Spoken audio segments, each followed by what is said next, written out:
so I want to invite our very first speaker of the day, a woman who I would like to refer to as a quintessential woman. Don't know what that is. What's your dictionary? Go and check. But I really want to hear what she has to say.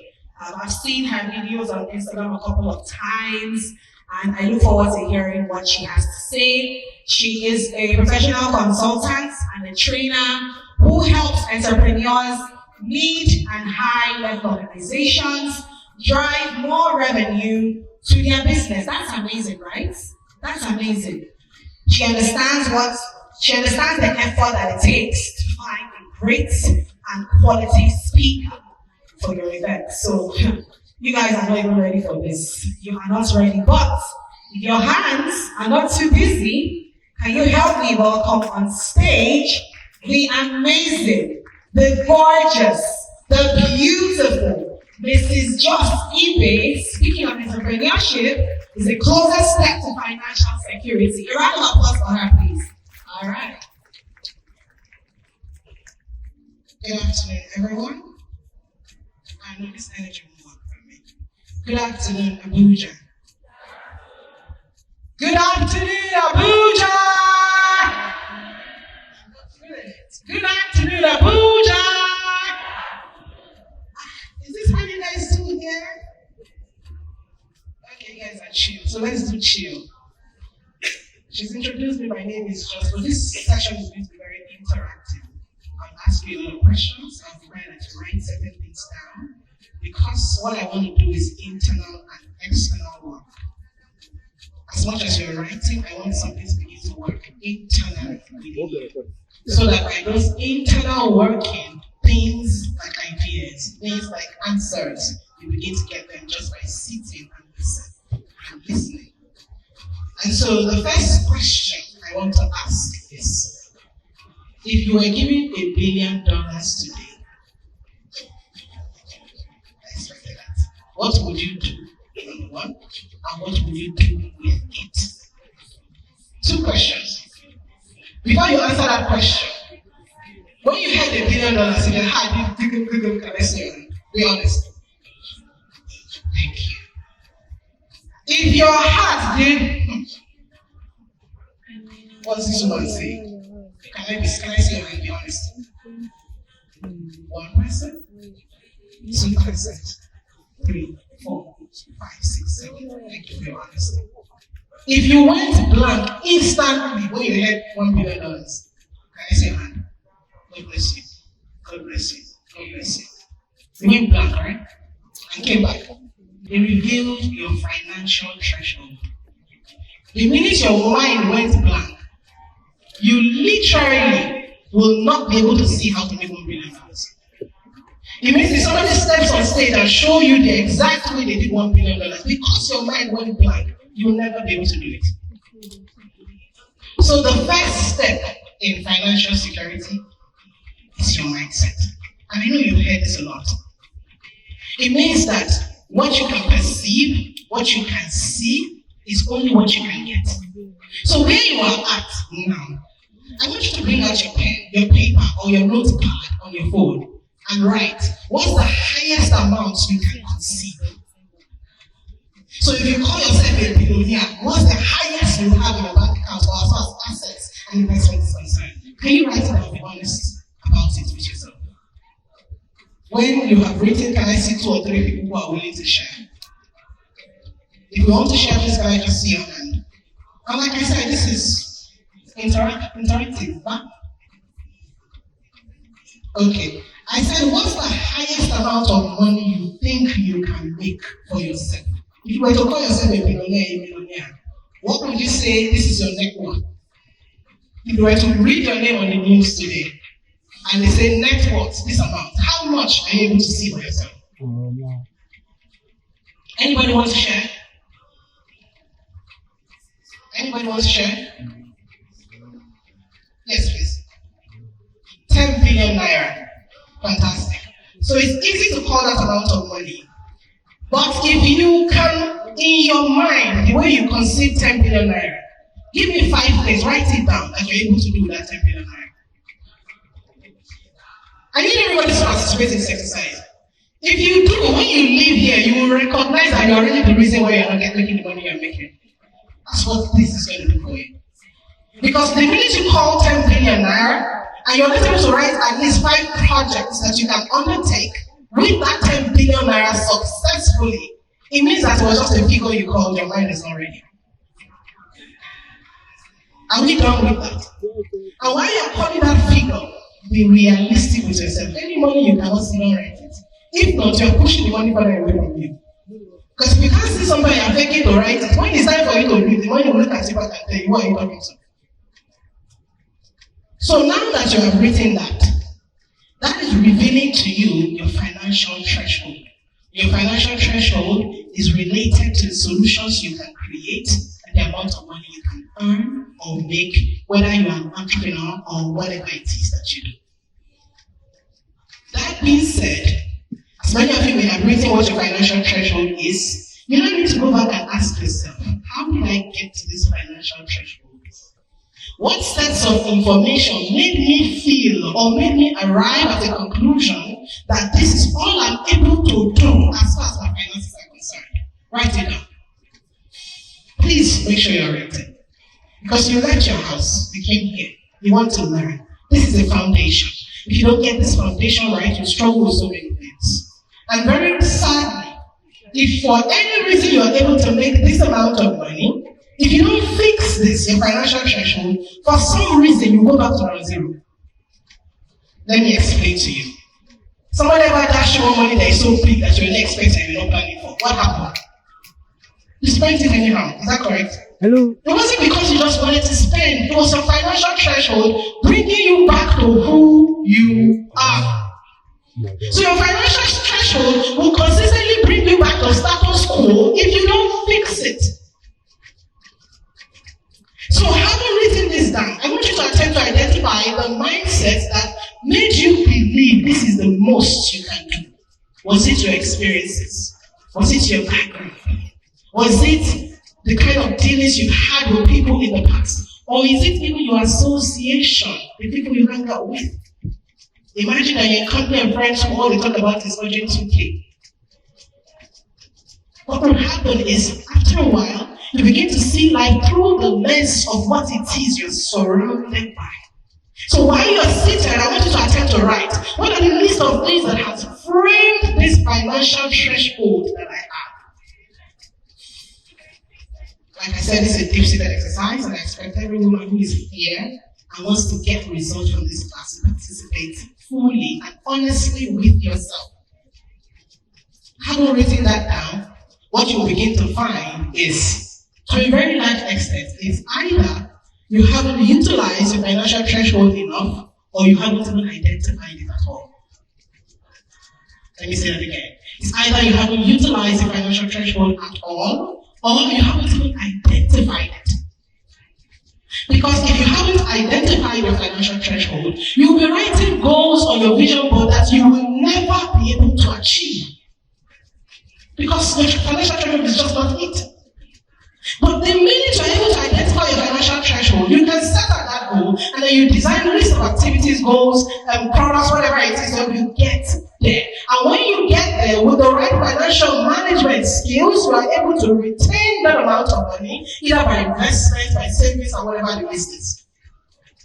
So by this activity, you should be able to tell yourself, this is where I am as far as my financial threshold. Wherever you are, you can increase it, or you can even decrease. But let's start with increasing it. I'll share with you a personal story. Sometime in, I can't remember the exact year now, I got into a conversation with an American firm, and we were going to hire me to be a particular project. And I had sent a bid to them. But in that bid, I didn't put my quotation how much I was going to charge. And that's because somewhere within me, I was trying to understand what their whole budget was, so that I don't sabotage myself based on my own threshold. And then they got back to me saying this was the amount of money they wanted to pay. It was a few $100,000. And in me, I sat on the floor and said, hey, Jesus. You know how you shake at your feet and you're wondering, it's not possible. It's not possible. Which kind of work am I doing? What are they paying this amount of money for? And I stayed on that place for so long. And I had to go and tell my husband, babe, see what's going on. And I said, oh, this woman, you can't walk on your way. And by that project, I realized that my financial threshold was too small. And I kept calling myself, I want to be the wealthiest woman in the world.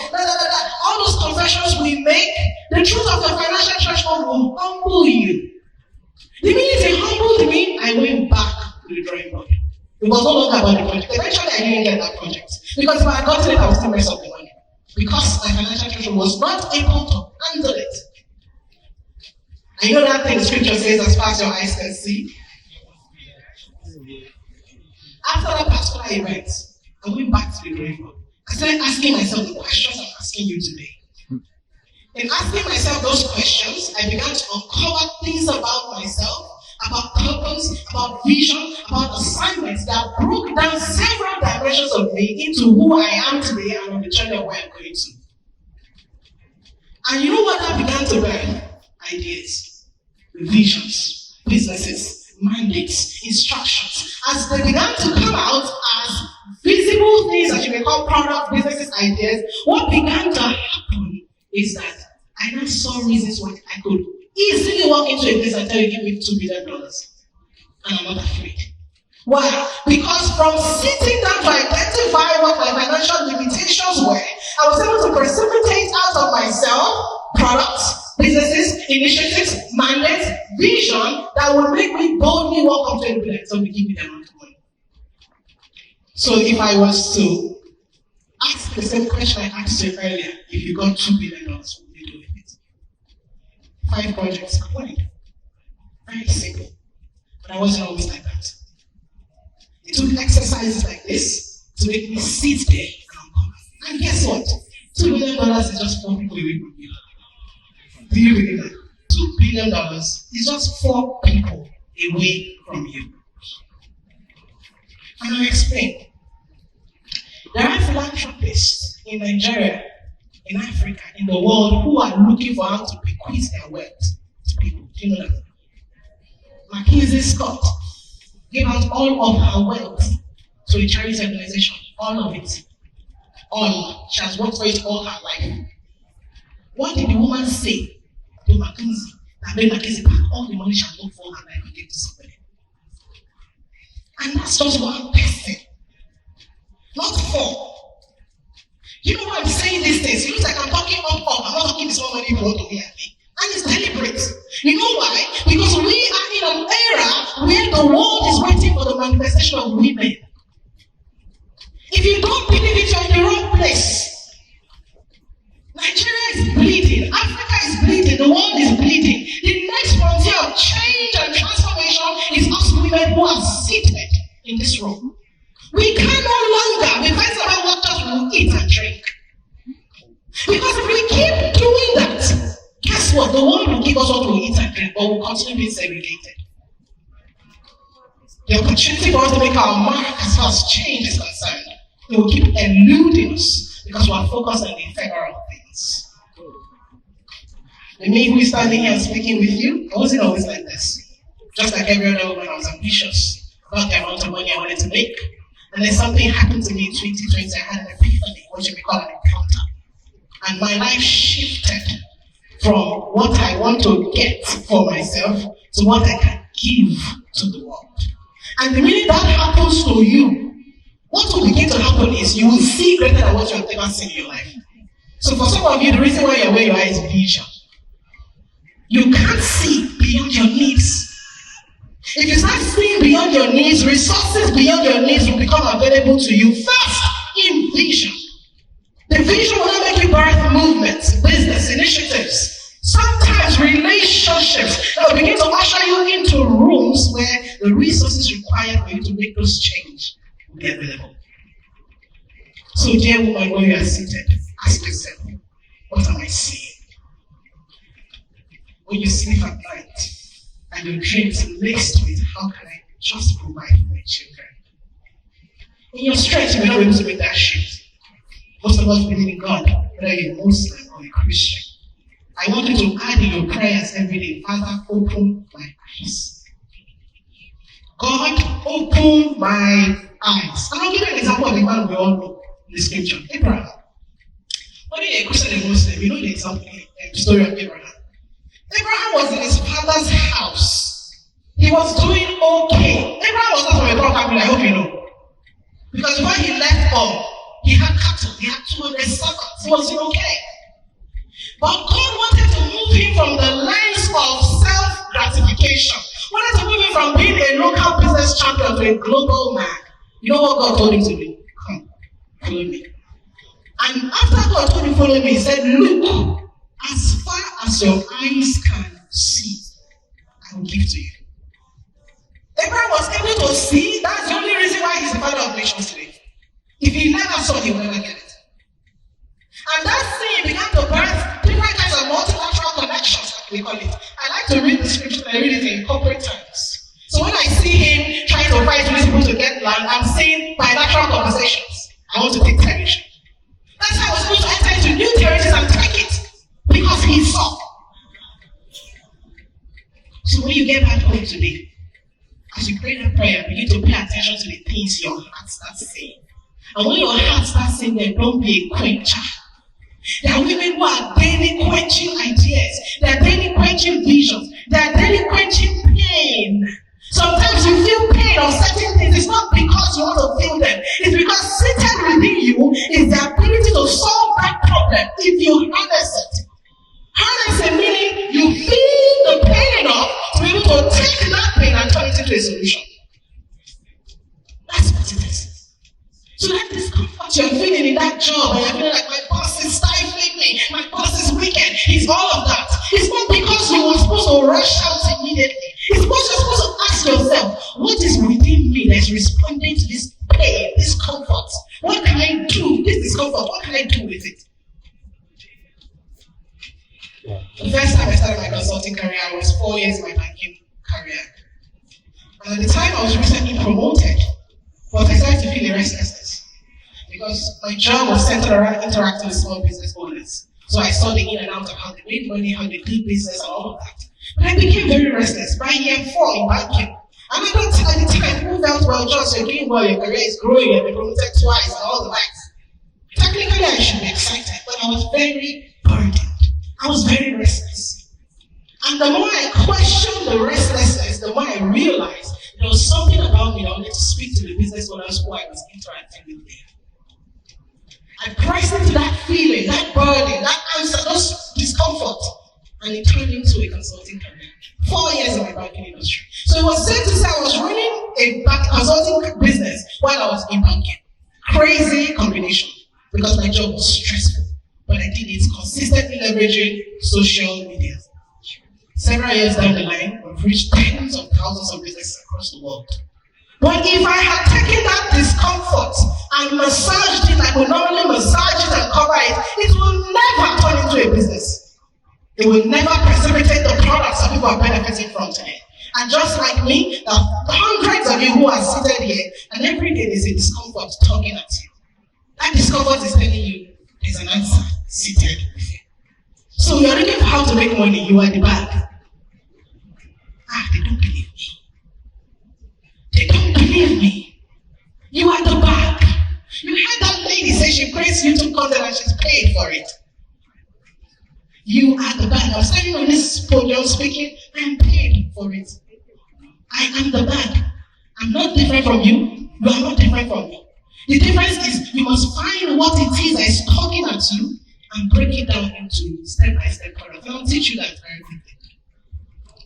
That being said, your mindset determines your financial threshold, and your threshold determines how well you break frontiers in entrepreneurship. And what is entrepreneurship? It's creative ways to solve problems repeatedly and being rewarded for it. That's entrepreneurship. Creative ways to solve problems repeatedly and being heavily rewarded for it. That means you cannot be an entrepreneur if you cannot outline very clearly what you're helping your customers achieve. I sell clothes, I sell bag, I sell shoes. That's our products. What are you helping them achieve? And you know why I'm highlighting this? We're entering into an era where the customers who you're going to serve are not interested in product, they're interested in the aftermath of what they get from doing business with you. That's what we're introducing. And I'm talking about you, me, seated here. That it won't be enough to say, yes, I bought bags from Hashi delivered it, and that's it. It will not longer be enough. You'll be looking for a feeling, something that exchange by just doing business with that person. So that when somebody asks you, who should I buy from? The person you remember is the person who dropped a touch, not just the product. Do I make sense? And so we are in an era where entrepreneurship will mean that we are creating ways to solve problems for people, both mind, body, and soul. The idea of a satisfied customer is 3 tiers: mind, body, and soul. Meaning, I finished buying the product, how did I feel? That's the soul part. What conversations about you registered in me? That's the mind part. The body is the physical product. 3 tiers. That's the only way a customer will finish doing business with you. These 3 parts are transformed or touched that will make them feel like I did business with you. And so when you leave there, they become your crusaders. Meaning they begin to go around and tell people, this person, that person. Literally, that's how you get them. How then do you quickly go here? The first thing is identifying what is the problem of the customers you want to help. What is the problem of the customers you want to help? Number 2, what is the mindset fueling that problem? If you're trying to help people with self-esteem issues, what mindset is fueling self-esteem, low self-esteem? As a business owner who is going to enter into that niche market, if you don't understand the mindset fueling the problem, you will keep touching it at surface level you'll never be able to enter into. And if you don't enter into truly solving the problems, you will notice that customers will buy from you, they'll be looking for the next person to buy from. And you're wondering, didn't I do something well?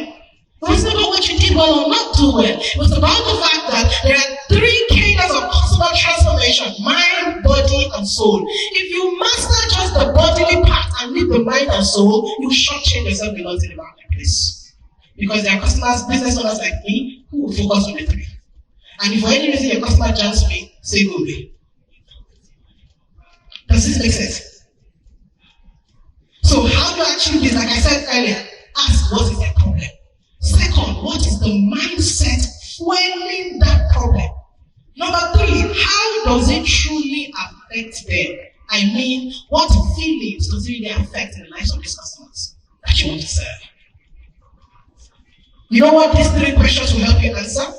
It will help you create the kind of educational content that will speak to the heart of the customer. Because there's no business without the customer. So that means that from inception, conceptualizing the business, you can identify the exact things to do to speak to the heart of the customers. If you enter into an industry and you master speaking to the heart of the customers, you will take over that industry in no time. Believe me. That's one of the things Obi Sora and Master Mary, she knows how to speak to the hearts of the customers. Yes. You will hear you say, this one understands how he's doing me. And she didn't just start like that. She understands the problem, the mindset fueling the problem, how it makes them feel, and so she incorporates it into the daily educational content that you see that makes you go and buy her webinar on skincare, even if she does not have a skincare brand. Does that make sense? We're in an era where every URP bag is as simple as that. I just use it as a typical example. 3 questions. What is the problem? What's the mindset fueling the problem? How does it truly affect them? I'm going to take you a simple framework that I use. Please write this down. VMPT framework for wealth creation. Write it down. VMPT framework for wealth creation. V is voice. M is message. P is product. T is tribe. Let me say it again. V is voice. M is message. P is product. T is tribe. In turning that idea into a business, the first thing you want to understand is, what's my voice? Because if you come into any industry trying to sound like 5 best in the industry, you will face that in no time. Because they'll say copycat is copy. So finding your voice is the first stage of moving an idea into a business that is going to work. And how do you find your voice? First, ask yourself questions like, what do I do to people when I speak to them? Do I inspire them? Do I activate them? Do I push them with my voice? See, very important. This is I'm teaching you. If you work with it today, by next week you have something to do. Do I inspire them? Do I activate them? Activation means you speak to somebody, all of a sudden they will do, all of a sudden they start thinking, I need to move. That's activation. Push. Somebody who felt like they didn't want to do anything, as you told them they began to run. In ministry, they call it apostolic, people who push people, right? But in marketplace, it's the same thing. We just call it different names. So in these three, what do you do the best out of them? If you're a person who mixes all, and like me, I can go all three depending on the sector, depending on the agenda of the meeting. Once you identify your voice, the next thing you begin to say is, if you use this for the audience you have been called to, will you help them get the result? And how quickly will you help them get the result? You see, identifying this is your superstar power, your superpower in that industry. If customers are able to move by your voice, they pay you for it. Does that make sense? And when I say by your voice, it doesn't mean that you have to be a coach or a speaker or a teacher or a trainer. Even if it's bag and shoe, you're selling. And you're able to carry a bag and something take place in a video and tell people, well, I just entered into this place with this bag. And the place I entered, the CEO who was not paying attention of a certain town looked at me and got me to sit down. You're his bag you're posing for. But your voice is getting somebody to be like, who's trying to do that in a bag? So in that instance, you're not trying to dance like somebody who is dancing, what does this dance? And it's like, I believe attention. I'm not a believer. I plenty dances. Because you have identified your voice and you are using it in your own power to put people who are yours to you. It's not just what you want to offer, it's in the language in your customers understand what it is you want to offer. Simply put, I say I want to help you look better, right?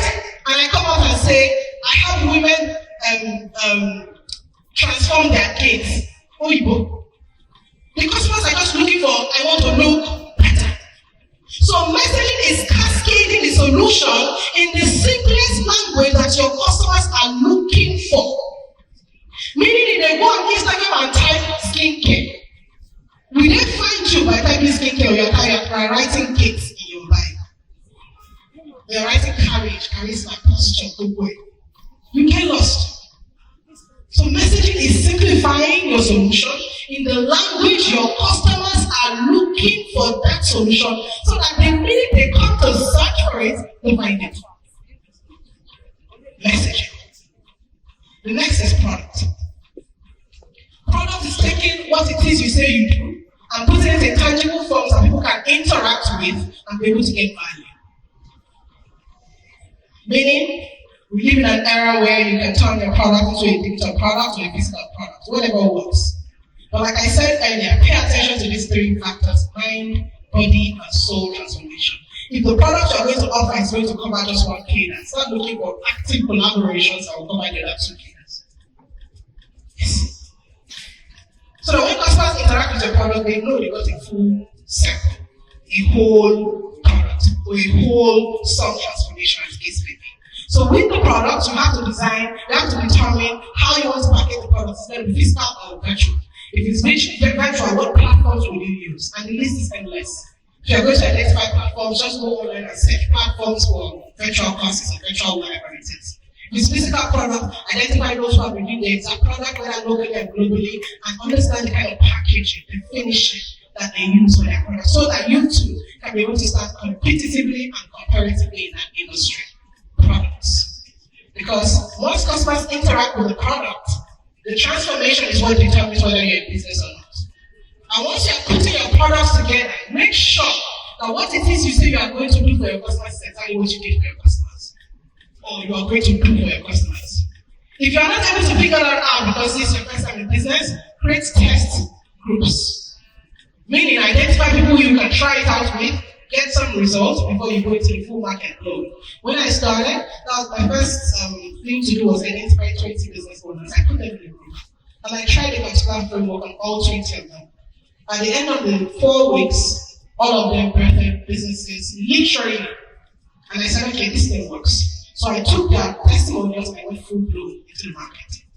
And instantly I began to charge. Most times the reason why we're afraid to charge is because we haven't tested our product. We haven't identified that it truly works. E-books are the first stage that any business owner can make money from, whether it's a physical product or service. E-books. The first stage, like everybody can make money from it.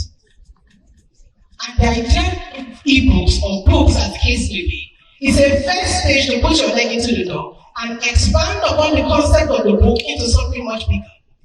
Meaning, if you write a book, 5 chapters, how to lose weight in 5 days.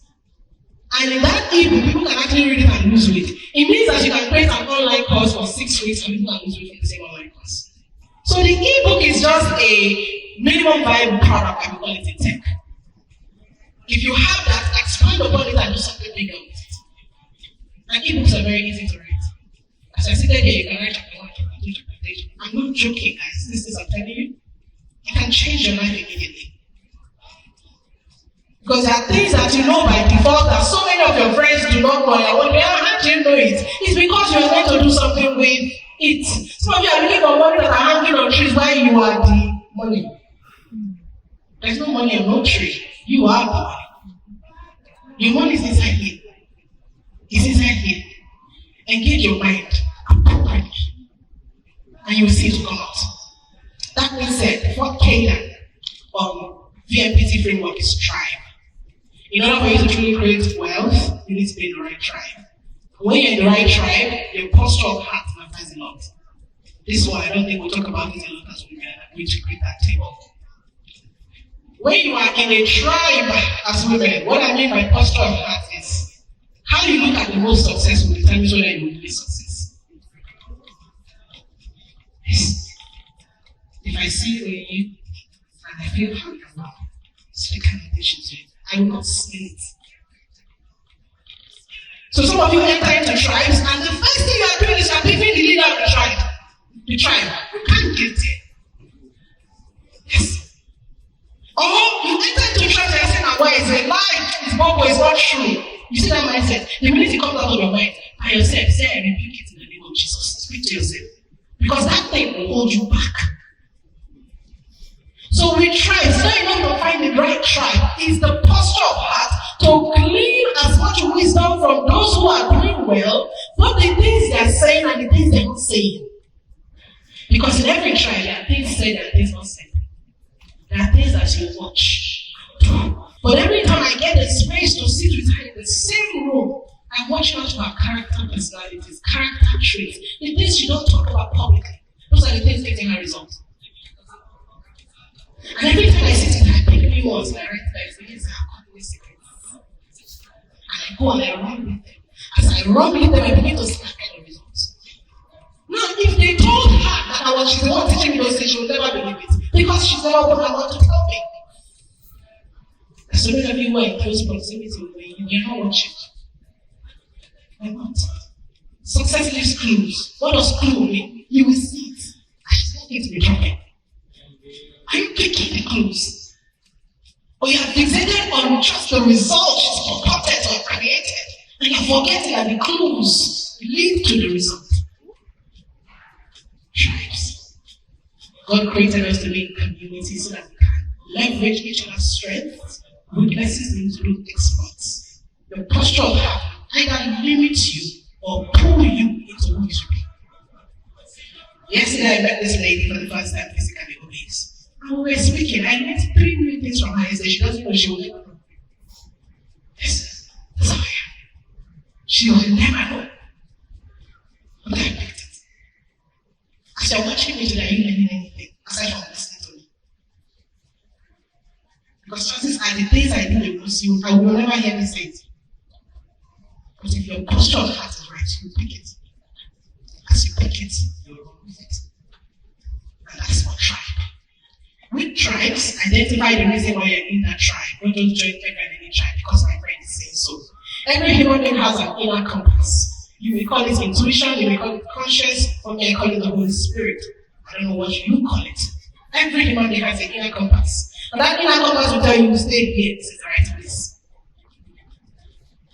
And that same inner compass will tell you don't go near that one, it will send you. Be attentive to that inner compass, because tribe is about planted in the places that have the right nutrients to nurture you to grow. If you are planted in the wrong tribe, it will suck out of your greatness and finish you. So once you identify the motive for being in that tribe, outline very quickly what you want to do as activities when you enter into that tribe. Then capacity as a woman. It's not paracle. People are going to run up do paracle. It's intentionality. I connect with you, I identify the things I want to do to leverage that community. It's not using people. Please let me break it down. It's not.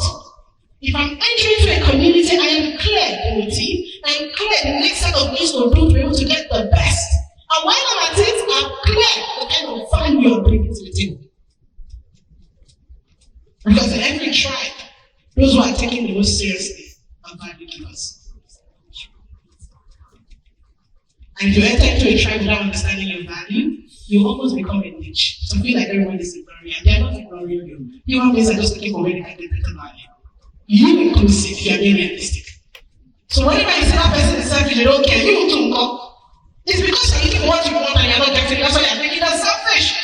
So everybody inherently is selfish. But the minute you identify your own value, you enter into a place, you decide how you're going to give your value, and you receive value in return. Tribe. With every tribe that you enter, you must be able to give yourself landmark goals. In 6 months, I want to get this, that. Yes. Give yourself landmark goals. If not, you become a spectator. Spectators observe everything going on and they're never doing anything with what's going on. Give yourself landmark goals. In 6 months, I want to get this from this community. And when I get that, I move on to the next. And don't become a learner without a do-wow. Everything you learn has an expiry date. Can I be honest? Everything you learn, it has an expiry date because there's somebody called Satan. His goal is to make sure you never prosper. So if you learn something good, he'll be waiting for you at that door. See that door there? As you reach there, he will look for you. Let me take it so that you won't do anything with it. But those who are very intentional, they will hold it to their chest. And so you see this one that I got into today, it's not leaving me. I don't care who you are, you're not taking it from me. Yes. As I bring my session to a close, your experiences, your skills, your stories, they are stepping stones to unlocking your voice and message. Your experiences, your skills, your story, they are stepping stones to unlocking your voice and the message that you carry. Until you unlock this voice and this message, you can absolutely create wealth. So where you are at, what experience do you have? Do you have any experience? Can I see your hands up? If you have any experience here. And when I say experience, I'm talking about you have worked in an organization, you have interned somewhere, you have learned something. Can I see your hand? Good. What skills you have? Who have learned a skill here? What story do you have? This one, everybody has a story. Everybody. You see these three things, when you add them together, there's a product inside you. And that product has a market. Because we're 8 billion people on earth. And those 8 billion people on earth, even if we're 1 billion here, we still have our own market. The accumulation of these three things put together what you would call a product that will turn into a business that will transform the lives of people, and you will earn a premium for it. I have a dear friend of mine whose story is what took her to the White House. Like, White House. His story that she sold. What is the story? How she used 1,000 naira to start one business. You will know her. You don't know her. His story. And then I sat with a woman in my office. Beautiful woman, such as has a heart of gold. Then I started telling our officer, I should tell the story all over again. When I looked at her, I said, what intentionality? What intentionality? As many of you have much more captivating stories than 1,000 acts in business. But you have told yourself, nobody will hear me. Who am I? It's empowering thoughts. It's empowering beliefs every day as women. The strongest limitation of yourself today is yourself. It's not the work. It's not the world. It's not social media. It's you. So by the time you leave here today, write out 5 empowering things you will say to yourself before you ever speak one negative thing to yourself. That's not more practical, because I tell you that negative things won't come is a lie. Negative things come on a daily, on a steady, because as human beings, 1,000 thoughts going through our mind in 8 minutes. So your mind is a very busy place. Sometimes they don't stop. So if you're an intentional person, you must learn how to harness that mind so that before you speak one disempowering thought, you have spoken 5 empowering thoughts to make that disempowering one irrelevant. That way you become your greatest motivation. You become your greatest inspiration. You become your greatest advisor. Does that make sense? I don't think that anything in this life will happen that will make me say to myself, it's going to impact anything. There's nothing you say to me. Even if I'm looking at the obvious disadvantages that I have, there's nothing any human being on this earth will tell me is not my time. No. I will enter my resistance and say I'm worthy to be able to compete from the same position. And I'll give my all. If I lose, so be it. But it's not that I talked myself or I negotiated myself out of greatness. You constantly do that. And the minute you negotiate yourself out of it, it's only the mercy of God that will take you back. Because you're not saying you're not worthy. God will say, okay. You're saying it now. So as you step here, 5 empowering thoughts you will say to yourself before you ever think of a negative one to say to yourself. Nobody cares about how you look. When I say how you look, it's not your physiology. Those things we tell ourselves in life. I listened to a lady one day who told me, look at me now, I'm too fat, my legs are too big. She was really on and off. And I looked, I said, what month are you in? I asked her, what month are you in? Have you ever entered into a place and that was the subject of the conversation? If you have, you're in the wrong circle. You have. Absolutely. So for everyone who is seated here, identify a mentor and watch them from afar. If you cannot get into their space, get into their space, fantastic. If you cannot, watch them from afar. And quickly think, what will this person do in a situation where I'm in? And that will help you start building from where you are at. Very finally, in conclusion, our journey of entrepreneurship and financial security, it must dovetail into 5 things. Number 1, income. Number 2, impact. Number 3, influence. Number 4, change. Number 5, institutions. And I'll explain very quickly as well. Every solution you carry, every idea you carry, before you leave here today, if you apply the things I've taught you, you see exactly how to turn it into a product. If you just follow step by step. And once you have a product, and you can create an offer for that product, you'll be able to make money. That's income. The next is impact. Because you see, your measure of reward as an entrepreneur, it must precede how much you make. Because after a while, money will no longer be the yardstick for rentals. In fact, let's go after a while, when that season. So long about how much money you have. Better is to with how much money. Who cares? What are you doing? Impact. So while you are calculating all the financial projections, how this is going to sell and all of that, what is the impact you're making in the lives of people? How many families are being transformed by your very existence? You have to ask yourself those questions every day. And you see, guys, in answering those questions, women will need to be more articulate with how we package our value and interpret our results. As women vote, I believe that we're doing so much more to transform this nation, but we're not capturing our value enough.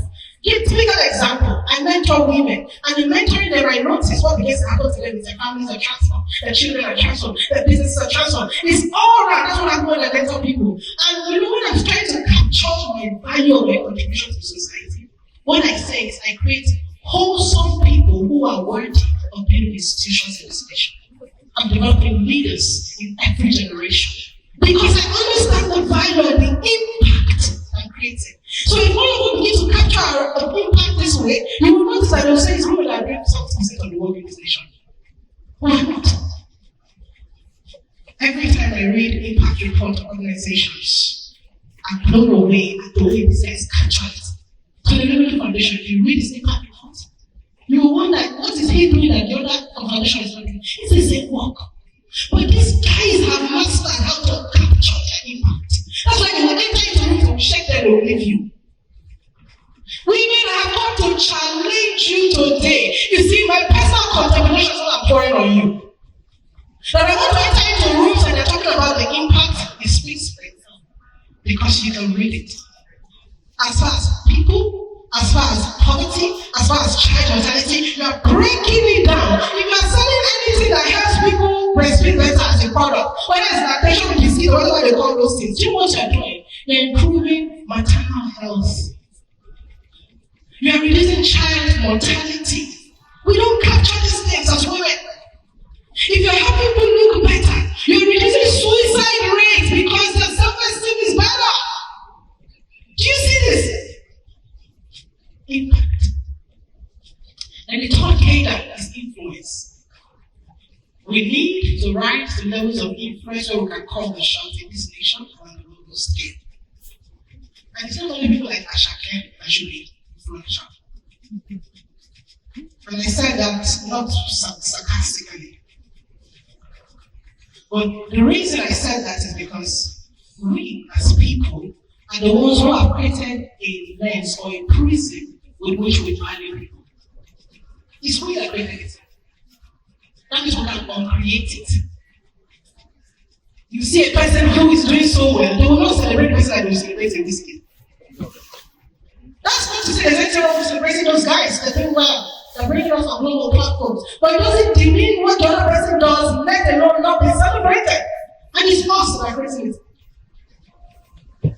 When was the last time you genuinely looked at the work that somebody does as a woman in your community and carry it on your head and find that? This is childlike. Yes. Every time she asked me to go and post anything about this event, I gladly did. Did. Because I know she's doing great work. When I met her, I know the things I said to her. And even when I leave here, I know the recommendations I will make for her about her to places she may never even know. How many times have you attempted to be a lever to bring someone to a place of influence that will actually affect our women? Some of you have uncles that have the power to change people's lives. But because it's not your life, you don't care. Influence. Very important. Next is change. Nigeria is no longer always a Nigerian change. I mean.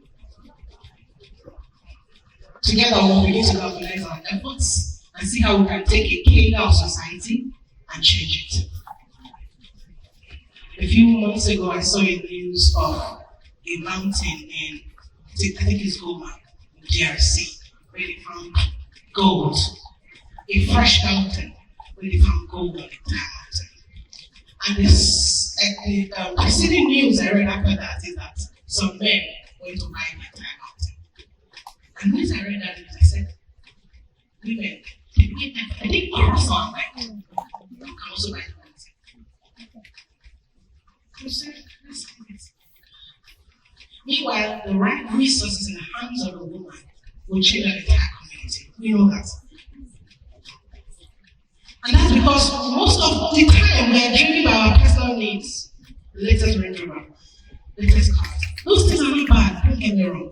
We all love the good things of life. But the guys who we see as counterparts are driven by change. Power, they call it power, but I call it change. Because they know they can take that place in charge. Are we thinking about it? The reason we're not thinking about it is because we're not connecting our existence to change.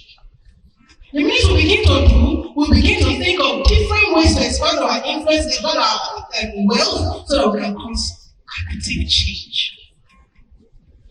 One day, I was in a personal contemplation, and God said to me, He said, have you ever read that scripture?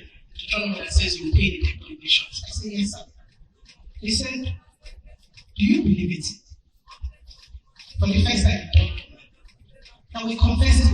as in it's not in our radar. He said, do you think I just wrote it there because I'm doing this? And this happened and I speak. And for that moment I was quiet. He said, okay, go on Google. Check how much Africa owes collectively. And I went on Google, I started typing searching. It came down to about $433 billion. That's what Africa owes. That's 2021 or 2020 when I had this conversation. It's 21. He said, we can pay that for you. That's how God's people pay. And you know when God is talking to you from his legs, not your legs. So the minute he said, I said, sir, please, can you stay one place? Let us talk about that. He said, but why not? I'm sharing this conversation because I want us to truly begin to see that now we, the concern. Everything we'll ever need in this life, as far as godliness and life is concerned, has been given. It just needs men and women who will believe in change enough to galvanize it. Come out. If McKinsey starts and give out all of her money, that's one person. Because somebody sold them.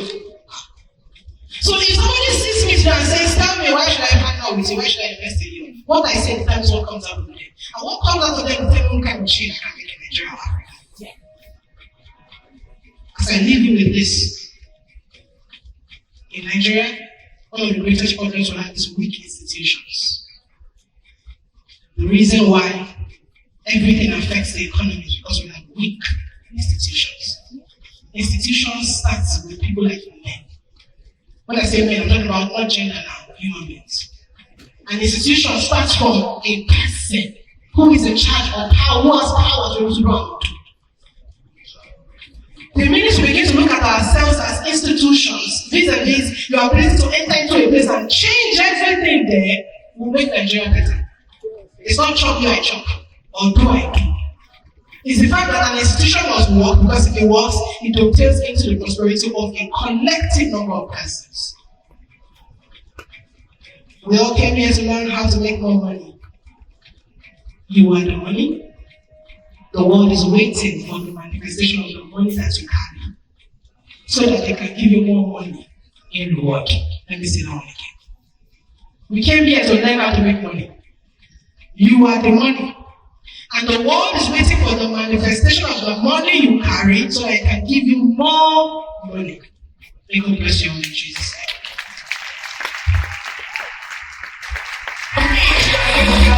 name.